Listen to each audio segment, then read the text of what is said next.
RS power మీడియాకు స్వాగతం. మెదక్ జిల్లా మోసాయిపేట మండల కేంద్రంలో జిల్లా కలెక్టర్ రాహుల్ రాజ్ పర్యటించారు. మండల కేంద్రంలోని తహసీల్దార్ కార్యాలయాన్ని ఆయన తనిఖీ చేశారు.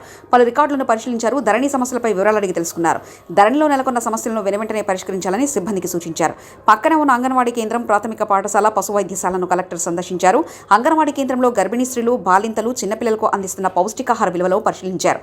నాణ్యమైన ఆహారాన్ని అందించాలని సిబ్బందికి సూచించారు. ప్రాథమిక పాఠశాలలో విద్యార్థులకు విద్యాబోధన చేసి వారి సామర్థ్యాన్ని పరిశీలించారు. విద్యార్థులకు అందుతున్న భోజనాన్ని ఆయన పరిశీలించారు. నాణ్యమైన భోజనం అందించాలని సిబ్బందికి సూచించారు. పశు వైద్యశాలలో నెలకొన్న సమస్యలను ఆయన పరిశీలించి మందుల నిల్వలను పరిశీలించారు. రైతులకు అందుబాటులో ఉండి సేవలు అందించాలని సూచించారు. ఈ సందర్భంగా ఆయన మీడియాతో మాట్లాడుతూ జిల్లా వ్యాప్తంగా ధరణిలో నెలకొన్న సమస్యలను వెంటనే పరిష్కరించేందుకు కృషి చేస్తున్నామని కలెక్టర్ తెలిపారు.